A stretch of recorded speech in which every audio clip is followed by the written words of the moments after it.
భవానీ గారు, గత ప్రభుత్వం రాష్ట్రాన్ని అప్పుల కుప్పగా మార్చింది. ప్రస్తుత ప్రభుత్వం కూడా అప్పుల దిశగానే అడుగులేస్తోంది. పైగా ప్రపంచ బ్యాంకు దగ్గర నుంచి అప్పు తెచ్చేటువంటి కార్యక్రమం పెట్టుకుంది.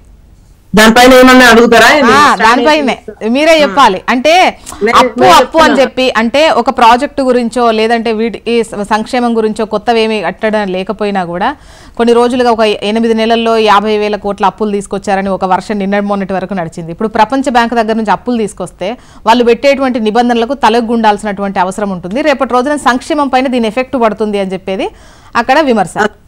అస్సలు పడదు. అంటే ఇబ్బడిగా తెచ్చి ఏట్లు ఎత్తిపోసినట్టు చేసి కాళేశ్వరం ప్రాజెక్టు తెచ్చినట్టు కాదు అప్పులు తేవడం. అంటే ఇప్పుడు నడపడానికి ప్రభుత్వం నడవడానికి కావాల్సినంత ఎంత అవసరమో, అభివృద్ధికి ఇప్పుడున్న సవాళ్ళను ఎదుర్కోవడానికి ఎంత మేరకు అవసరమో అంతే తెస్తారు తప్ప ఇష్టం వచ్చినట్టుగా తెచ్చి బాండ్లను పెట్టి రాష్ట్ర ప్రయోజనాలను తాకట్టు పెట్టి రాష్ట్రాన్నే తాకట్టు పెట్టి పుట్టని పిల్లల మీద కూడా నెత్తి మీద కూడా 2 లక్షలు అప్పు పెట్టి అట్లాంటి చేసే ప్రభుత్వం కాదు కాంగ్రెస్. ఇన్నేళ్లలో చూసుకున్నా కూడా ఆస్తులనే సృష్టించడం తప్ప రాష్ట్రం ఇచ్చేటప్పుడు కూడా 16,000 కోట్ల మిగులు బడ్జెట్ తో ఇచ్చింది. తర్వాత వీళ్ళు ఏ రీతిగా చేసిండ్రో ఇలా 7 లక్షల కోట్ల అప్పును తీసుకొచ్చి పెట్టిండ్రు. అట్లా ఎప్పటికీ జరగదు. అండ్ మొన్న ఈ గడిచిన నెలల్లో కూడా మొన్న తీసుకున్న అప్పు కూడా ఎంత 20,000 కోట్లు తీసుకుంటే 35,000 కోట్లు తిరిగి చెల్లింది. అంటే వీళ్ళు చేసిన అప్పును 15,000 కోట్లు మేము ఉంటా కట్టినాం. అంటే అది వడ్డీయా అసలా అనేది అందరికీ తెలుసు. సో అంటే వీళ్ళు చేసిన అప్పులను విధ్వంసాన్ని మరి వడ్డీలు కట్టడానికి పరిస్థితి ఏంటి చెప్పండి? ఏడికెళ్ళి తెచ్చి కడతారు? రాష్ట్రం నడవాలి కదా. వీళ్ళు చేసినవి కడుతూ మేము కొత్తగా మళ్ళా సంపద సృష్టించాలి, ఉద్యోగ కల్పన చేయాలి, ఇవన్నిటిని కూడా ఇన్ఫ్రా డెవలప్ చేయాలి. ఇవన్నీ చేయడానికి తప్పదు. తీసుకొచ్చేసి దాన్ని ఏ మేరకు దానికి జస్టిస్ చేస్తాం అనేది ఆలోచించాలి. ఎంత సంపద వృద్ధి అయింది అది నెక్స్ట్ ఫైనాన్షియల్ ఇయర్ లో తెలుస్తుంది. అది నెక్స్ట్ బడ్జెట్ వచ్చేటప్పటికల్లా తెలుస్తుంది. This is too early. అంటే మేము ఇంకా అప్పు సంప్రదిస్తాము అనే లోపలనే వీళ్ళు గగ్గోలు పెడితే ఆడ తెచ్చింది లేదు, మేము ఆడ రాష్ట్రాన్ని తాకట్టు పెట్టింది లేదు.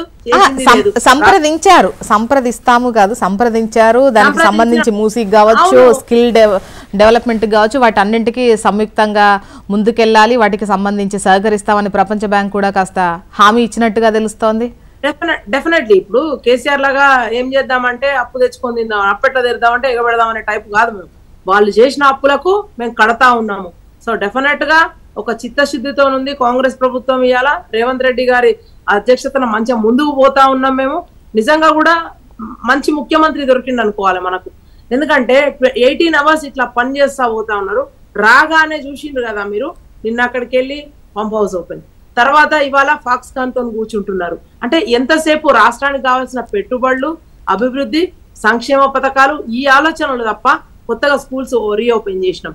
మళ్ళా తర్వాత రిక్రూట్మెంట్, ఇప్పుడు మళ్ళా నెక్స్ట్ డిఎస్సి మళ్ళీ చేసి అంటే ఒక జాబ్ క్యాలెండర్ ప్రకటించడం కానీ, అంటే చూడండి మీరు అవన్నీ కూడా స్ట్రైట్ గా ఆలోచిస్తే ఒక్కొక్క పాయింట్ అంటే ప్రతి ఒక్కరిని టచ్ చేస్తున్నారు. ఇలా రైతులకు రుణమాఫీ చేసి రైతులను, తర్వాత పిల్లలకు స్కూల్స్ తెరిచి పిల్లలకు, తర్వాత ఇప్పుడు ఉద్యోగాలు వేసి ఉద్యోగస్తులకు, ఇప్పుడు మళ్ళా తర్వాత ఐటీ కంపెనీలు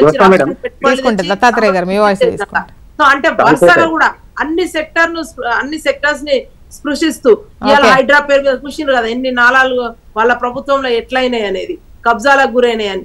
సో అవన్నీ బయట పడతా ఉంటే ఇక వాళ్ళకి వేరే పాయింట్స్ లేక ఇవన్నీ ఎత్తుకొని ఇలా వెతుకుతా ఉంటారు. ఇప్పుడు దత్తాత్రేయ గారు, కన్స్ట్రక్టివ్ క్రిటిసిజం దత్తాత్రేయ గారు, గత ప్రభుత్వం పెట్టిపోయిన అప్పుతో వడ్డీలకే సరిపోతుంది అంటున్నారు. ప్రపంచ వ్యాప్తంగా ఏ రాష్ట్రమైనా ఏ దేశమైనా అప్పు లేకుండా రాష్ట్రాలను పాలించడం గాని కొత్త అభివృద్ధి కార్యక్రమాలు ప్రారంభించడం గాని చేయదు. ఇంకో విషయం ఏంటంటే కాంగ్రెస్ పార్టీ నాయకులు గతంలో కేసీఆర్ గారిని చాలా విషయాలలో అప్పులు అని చెప్పి నాయకులు వీళ్ళు చేస్తున్నటువంటి పని ఏంటంటే వీళ్ళు కూడా అప్పులు తీసుకొచ్చే కదా ఇవాళ రాష్ట్రాన్ని చక్కదిద్దే ప్రయత్నం చేస్తా ఉన్నారు.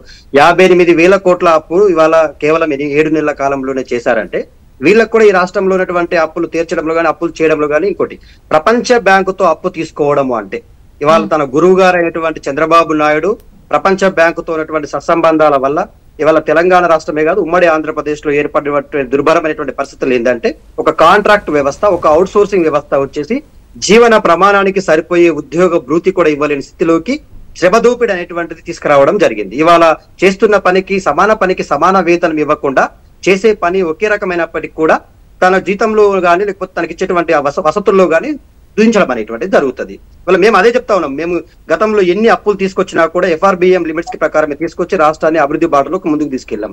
ఇవాళ భవానీ రెడ్డి గారు మాట్లాడుతూ ఉన్నారు హైదరాబాద్ నగరం మీద మాకుందండి చిత్తశుద్ధి. ఇప్పుడు దత్తాత్రేయ గారు ప్రపంచ బ్యాంకు నుంచి అప్పు తెచ్చుకుంటూ వచ్చిన ఇబ్బంది ఏముంటుంది? వాళ్ళు సమన్వయంతో చేస్తాము. ఇప్పుడు డెవలప్మెంట్ ఇప్పుడు ఒకటి చెయ్యాలి అని అంటే అక్కడ డెవలప్ అవ్వాలంటే అప్పు చేయకుండా అభివృద్ధి అనేది సాధ్యం కాదని మీరే చెప్తున్నారు. సో ప్రపంచ బ్యాంకు తెచ్చుకుంటే పర్టికులర్ గా ఏంటి ప్రాబ్లం?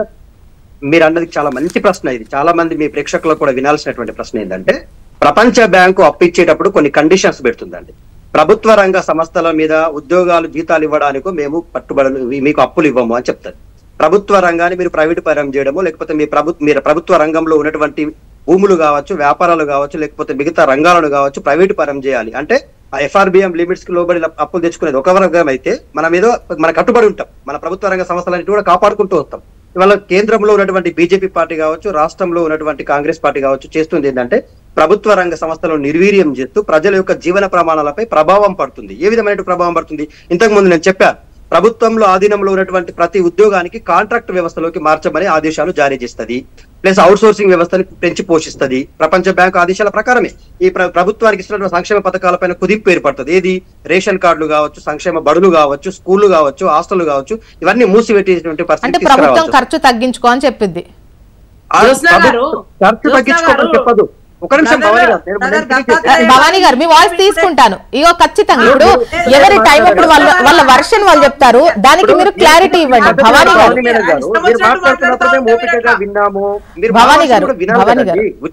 ఆ పాయింట్ గుర్తుపెట్టుకుని దానికి సమాధానం చెప్పండి మీరు. అదే ఇప్పుడు మీరు సలహా మేము ఇస్తున్నప్పుడు మంచి సలహా అయితే తీసుకోండి, స్వీకరించండి. లేదు మేము చెప్పిన దాంట్లో తప్పు ఉంటే నన్ను మాట్లాడండి. నేనేమంటున్నానంటే ప్రపంచ బ్యాంకు తప్ప గుర్తుపెట్టుకోండి జోష్నా మేడం గారు, చాలా ఇంపార్టెంట్ విషయం. ప్రపంచ బ్యాంక్ ఇచ్చేటువంటి కండిషన్స్ వల్ల ప్రభుత్వ రంగ సంస్థలు కుంటుపడతాయి, ప్రజల యొక్క జీవన ప్రమాణాలు దెబ్బతింటాయి, ప్లస్ వ్యవస్థలో చక్కదిద్దుకోవాల్సినటువంటి పరిస్థితులు ఏర్పడతాయి. ఇంకోటి, ఇవి ఏమిటికి కేటాయించాలని చెప్తుంది? మీరు ఏదైతే మేము ప్రాజెక్టులు కడతాం వాటికి వీటికంటే ఇవ్వదు ఇది ప్రపంచ బ్యాంక్. దేనికోసం ఇస్తుంది అంటే కొత్తవి ఎస్టాబ్లిష్ చేసుకోవాలి. ఏవి? ప్రైవేట్ ఇప్పుడు కార్పొరేట్ కంపెనీస్ కావచ్చు, లేకపోతే ఇంకా ఎస్టాబ్లిష్మెంట్ చేసుకోవాల్సినటువంటి మిగతా రంగాలకు ఇస్తారే తప్ప ఎగ్జిస్టింగ్ అప్పులు తీర్చుకోవడం కోసమో, లేకపోతే ఉన్నటువంటి ప్రభుత్వ రంగ ఉద్యోగులకు జీతాలు ఇవ్వడం కోసమో, లేకపోతే బడులకు హాస్టళ్లకు మెయింటైన్ చేయడం కోసమో ఇవ్వదు ప్రపంచ బ్యాంక్. చంద్రబాబు నాయుడు చేసినటువంటి తతంగం చూస్తా ఉన్నాం. తీసుకుంటా ఒకసారి లక్ష్మీనారాయణ గారి వర్షన్ కూడా తీసుకొని ఫైనల్ గా మీరు తీసుకుంటాను. లక్ష్మీనారాయణ గారు. జోత్స్నా గారు, టిఆర్ఎస్ ప్రతినిధి దత్తాత్రేయ గారు చెప్తా ఉన్నారు మేము అప్పులు తీసుకొచ్చినాము, అభివృద్ధి చేసినాము అనేటువంటిది. అంటే అప్పులు తీసుకొస్తే ఎసెట్స్ క్రియేషన్ అనేటువంటిది వారు ఈ రాష్ట్ర ప్రజలకు గుదిబండలను ఇచ్చిపోయారు. 36,000 కోట్ల ప్రాజెక్టును డిజైన్ మార్చి 1,43,000 కోట్లకు తీసుకొచ్చి దానికోసం అప్పులు తీసుకొచ్చి అంటే ఈ రాష్ట్ర ప్రజలకు గుదిబండను మిగిల్చినటువంటి పరిస్థితి. ఇకపోతే ఒకటి కాదు, రెండు కాదు, వాళ్ళు అనేక అంశాల్లో ఈ రాష్ట్రాన్ని అప్పుల ఉబ్బిలో దించేర్రు. మంచిగున్న సెక్రటేరియట్ ను ఊలగొట్టి ఇంకోటి కట్టుడే అవసరం వచ్చింది. మంచిగున్న ప్రగతి భవన్ ను కూలగొట్టి ఇంకోటి కట్టాల్సిన అవసరం ఏమొచ్చింది? దానికి బదులు ఈ రకమైనటువంటి తుగ్లక్ చర్యలతోని, ఈ రకమైనటువంటి అవినీతి ఆలోచనలతోని రాష్ట్రాన్ని కుదేలు చేసినటువంటి పరిస్థితి. కుదేలైనటువంటి విషయం ఎరిగినటువంటి ప్రతిపక్ష పార్టీగా కాంగ్రెస్ 6,71,000 కోట్లు ఇప్పుడు అప్పు ఉందని డిక్లేర్ చేశారు. కానీ రాహుల్ గాంధీ గారు ఎన్నికల ప్రచారంలో వచ్చినప్పుడే 7 లక్షల కోట్ల అప్పు ఉందనేటువంటి చెప్పారు. 7 లక్షల కోట్ల అప్పు ఉండి 420 హామీలను ఇచ్చినటువంటి పార్టీ ఏదన్నా ఉన్నదంటే కాంగ్రెస్ పార్టీ. ఇవాళ వచ్చినక్కడ మళ్ళీ అప్పులు ఉన్నాయని అంటే వాళ్ళే ఒక పక్కన 7 లక్షల కోట్ల అప్పులు చేసిండ్రు, ఈ రాష్ట్రాన్ని అప్పుల ఊబిలో దించిండ్రు అని చెప్పారు. అప్పులను వాటిని పరిగణలోకి తీసుకోకుండా ప్రజలను భ్రమింపజేయడం కోసం, ప్రజలను మభ్యపట్టడం కోసం అలవి కాని హామీలు ఇచ్చినటువంటి పార్టీ ఏంటంటే కాంగ్రెస్. అంటే వారు అబద్ధాలు చెప్పిండ్రు, వీరు అబద్ధాలు చెప్పిండ్రు, ప్రజల మనోభావాలతో ఆడుకున్నారు. ఇది సమంజసం కాదు. కేంద్రంలో అధికారంలో ఉన్నటువంటి పార్టీ ఫస్ట్ కు జీతాలు ఇస్తాం తప్పనిసరిగా అనేటువంటి హామీని ప్రజల ముందు పెట్టి ఏమేమి హామీలు ఇచ్చారని 4,000 రూపాయలు నిరుద్యోగ భృతి ఇస్తామన్నారు కదా, దొరుకుతలేదా లిస్టు? 2,500 రూపాయలు మహిళలకు ఇస్తామన్నారు, దొరుకుతలేదా లిస్టు? రేషన్ కార్డులు ఇమీడియట్లీ ఇస్తామన్నారు, సాధ్యమైతే లేదా? 18 గంటలు పనిచేస్తున్నారు, 2 గంటలు భవానీ గారు మాట్లాడతారు. జ్యోత్స్న గారు, ఫస్ట్ హాఫ్ ఓకే, ఎండలన్న గారు బిఆర్ఎస్ ని క్వశ్చన్ చేసిన first half okay, I do agree with him. Second half వచ్చేసరికి చెప్తా ఉన్నారు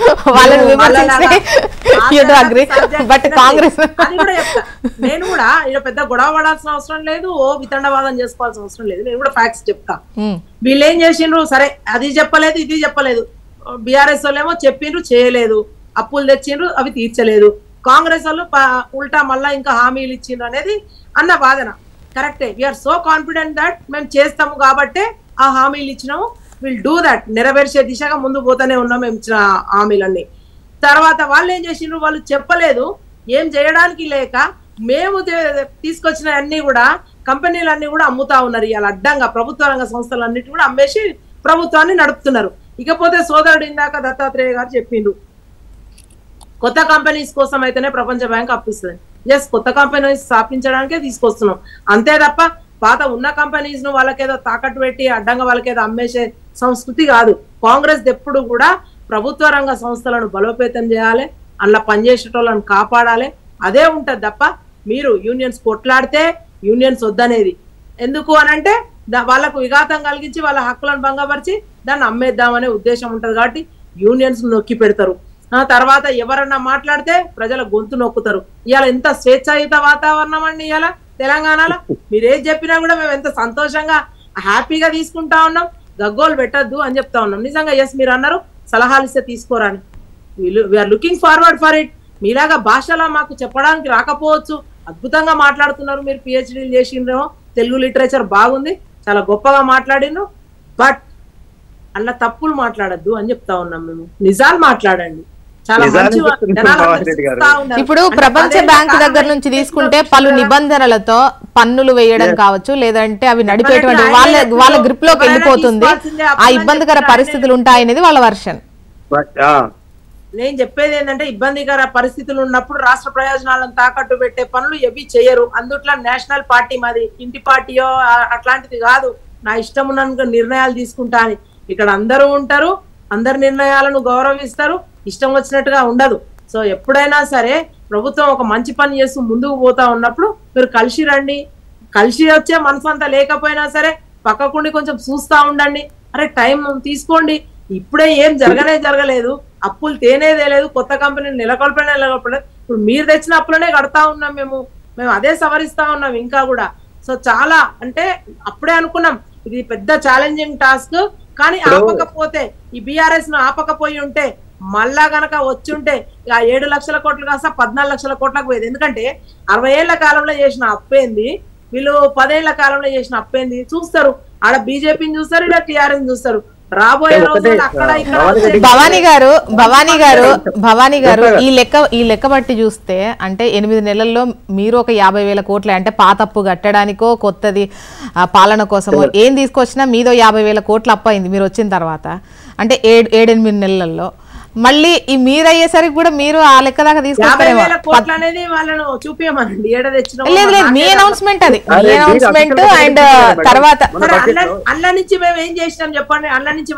అలా కాదు, మీరు ఇక్కడ మీరు ఏం చేశారు, అప్పు కట్టారా, వేటిని తప్పు పట్టట్లేదు. మామూలుగా మీరు అన్నారు కదా మిగతా 5 ఏళ్లలో అది 14కి వెళ్ళేదంటే మీరున్నా వెళ్లాల్సిన పరిస్థితే రాష్ట్రానిది అంటున్నా. మీరున్నా వెళ్లాల్సిన కదా, అప్పు మాదే, బాధ్యత మాదే, దాన్ని ఎట్లా కట్టాలనేది బాధ్యత కూడా దత్తాత్రేయ గారు. వాళ్ళు తెచ్చిన అప్పులను దులుపుకోవడానికి లేదు, ప్రభుత్వాలండి ఎలా దులుపుకే ఖచ్చితంగా నెక్స్ట్ వచ్చిన ఎవరు వచ్చినా కూడా అది కంటిన్యూ చేయాల్సిందే, దులుపుకోవడానికి అవకాశాలే ఉన్నాయి ప్రభుత్వాలకు. దత్తాత్రేయ గారు దాన్ని తగ్గిస్తూ పోవాలి కదా. ఇప్పుడు 7 లక్షల కోట్ల దత్తాత్రేయ గారు ప్రపంచ బ్యాంకు నుంచి అప్పు తెచ్చినా లేకపోతే వివిధ సంస్థల నుంచి అప్పులు తెచ్చినా కూడా ముఖ్యమంత్రి రేవంత్ రెడ్డి గారికి కాంగ్రెస్ పార్టీ నాయకులకు చెప్పేది బీఆర్ఎస్ పార్టీ తరఫున ఒకటే సూచన, రేవంత్ రెడ్డి గారు ఏ కంపెనీతో మాట్లాడినా కూడా వాళ్ళ సొంత బంధువులు తమ్ముళ్ళని వాళ్ళకు వీళ్ళకు ఆర్థిక లావాదేవీలు తీసుకొచ్చేటువంటి ప్రయత్నం చేస్తున్నారు. 3 విషయాలు చూసినా కానీ చాలా స్పష్టంగా అధికార దుర్వినియోగంలో అన్నదమ్ముల పాత్ర ఉంది. పొలిటికల్ ఇప్పుడు ఆ సబ్జెక్ట్ లోకి వెళ్తే మనకు అసలు టైం లేదండి. వాళ్ళకు కూడా మాట్లాడేటువంటి అవకాశం మనం ఇవ్వాలి. ఇప్పుడు అప్పు తెస్తే ఏంటి, ప్రపంచ బ్యాంక్ ఈ టాపిక్ లో మనం మాట్లాడుకుంటున్నప్పుడు ప్రపంచ బ్యాంకు నుంచి తెచ్చే నిధులు కూడా వాళ్ళ అన్నదమ్ముల కంపెనీల చేతుల్లోకి వెళ్ళకూడదు అనేది నేను చెప్పబోతా ఉన్నాను. వినరు ఎందుకు మీరు? ప్రపంచ బ్యాంక్ నుంచి నిధులు తెస్తా ఉన్నారు. సొంతమైన అన్నదమ్ముల కంపెనీల రూపంలో వాళ్ళ రూపంలోకి పోకూడదు. తెలంగాణ ప్రజలకు చెందాల్సిన డబ్బులు అవి తెలంగాణ ప్రజలకు చెందితే బాగుంటది, అన్నదమ్ముల ఖాతాలోకి వెళ్ళొద్దని మీ ద్వారా ఇప్పుడు మనం ఒకటండి, ప్రపంచ బ్యాంక్ దగ్గర అప్పు తీసుకోవచ్చా తీసుకోవద్దా, తీసుకుంటే ఎటువంటి నిబంధనలు ఉంటాయి, తీసుకోకపోతే ఇక్కడ ఉండేటువంటి ఆర్థిక పరిస్థితి ఎలా ఉంది మాట్లాడు. ఆ వచ్చిన తర్వాత ఇప్పుడు ఒక్కొక్క పార్టీ అవినీత లేకపోతే ఎవరికి వెళ్తున్నాయి ఏంటి అనేది అనుకుంటే అన్ని పార్టీల గురించి మాట్లాడుకుంటారు. గతంలో వచ్చిన నిధులు, దారి మళ్లింపు అండ్ వీళ్ళవి ఇప్పటి వరకు వచ్చినవి ఇవన్నీ జరుగుతాయి. అక్కడ వాళ్ళ జేబుల్లోకి వెళ్ళొద్దు అనేటువంటి టాపిక్ వస్తే, గతంలో ఎవరి జేబుల్లోకి వెళ్ళాయి అనేటువంటి టాపిక్ వస్తాయి. అది కాదు టాపిక్ మనది. ప్రపంచ బ్యాంక్ దగ్గర వద్దండి, మళ్ళీ ఆ టాపిక్ వద్దని చెప్పాను భవానీ గారు. ఆ టాపిక్ కాదు, అది టాపిక్ కాదు మనది అసలు. ఓకే, అండ్ ఫైనల్ గా లక్ష్మీనారాయణ గారు మీరు కన్క్లూడ్ చేయండి. మీ ఒపీనియన్ ప్రకారం అప్పు, ముఖ్యంగా ప్రపంచ బ్యాంక్ దగ్గర నుంచి అప్పు తెచ్చుకోవడం అనే దాన్ని మీరు ఎట్లా చూస్తున్నారు? ఒక బడ్జెట్ సమావేశాల్లో వాళ్ళు ఒక డిక్లరేషన్ ఇచ్చారు, ఒక విషయాన్ని వెల్లడించారు. 35,000 కోట్ల అప్పు తీసుకొచ్చినాం, 42,000 కిస్తులు కట్టినామని చెప్పారు. ఇప్పుడు ప్రపంచ బ్యాంకు నుంచా ఇంకే బ్యాంకు నుంచా ఇవాళ రాష్ట్ర ఆర్థిక పరిస్థితిని అప్పులు తీసుకొచ్చి అప్పులు కట్టేటువంటి స్థితిలో, ఆ అప్పులు తీసుకొచ్చి దాన్ని పర్పస్ ఏది చూపించినా. కానీ ప్రపంచ బ్యాంకు పాత అప్పులు కట్టుకోవడానికి డబ్బులు ఇస్తుందా? నేను ఏమంటున్నాను అంటే రాష్ట్ర బడ్జెట్ మొత్తం అప్పులు కట్టడానికి పోతే అప్పులు తీసుకొచ్చినాయి వీళ్ళు, అప్పులు తీసుకొచ్చిన ప్రపంచ బ్యాంక్ ఇచ్చేటువంటి అప్పులతోని ఏదన్నా ఈ పాలన ముందుకు కొనసాగేటువంటి రీతిలోనే ఉంటది తప్ప ఇన్వెస్ట్మెంట్. మీరు బడ్జెట్ లో రూపాయి అన్న పెట్టకపోతే మాకు ఓన్లీ ఆంధ్రప్రదేశ్ కు బీహార్ కే పెడితే దాని విషయంలో మాట్లాడదాం అంటే ఏమేమి బడ్జెట్ దాని విషయాల్లో భవానీ రెడ్డి సోదరి అయితే ఒకటండి, సెంట్రల్ నుంచి కాస్త సహకారం బాగుంటే గనక మాకు బాగుంటుంది, ఇంత అప్పులు చేసే అవకాశం కూడా ఉండదు అని చెప్పేది మళ్ళీ version. Thank you so much అండి డిస్కషన్ లో పార్టిసిపేట్ చేసినందుకు. ప్రపంచ బ్యాంక్ దగ్గర గనక అప్పు తీసుకుంటే ఎటువంటి పరిణామాలు ఉంటాయి ఏంటి అని దానికి సంబంధించి ఫుల్ ఆఫ్ క్లారిటీ రావాల్సినటువంటి అవసరం ఉంది. ఒకవేళ వస్తే ఏంటి, ఒకవేళ వాళ్ళు ఆర్థికంగా సహకరిస్తే ఎటువంటి లాభం అభివృద్ధి ఉంటుంది అనేది కూడా దానిపైన కూడా చర్చ మరింత జరగాల్సినటువంటి అవసరం ఉంది. And thank you so much అండి డిస్కషన్ లో పార్టిసిపేట్ చేసినందుకు భవానీ గారు, లక్ష్మీనారాయణ గారు, దత్తాత్రేయ గారు. థ్యాంక్ యూ అండి. ఇది వాళ్ళ న్యూస్ అనాలిసిస్. చూస్తూనే ఉండండి HM TV, వార్త ఆగదు నిజం తాగదు.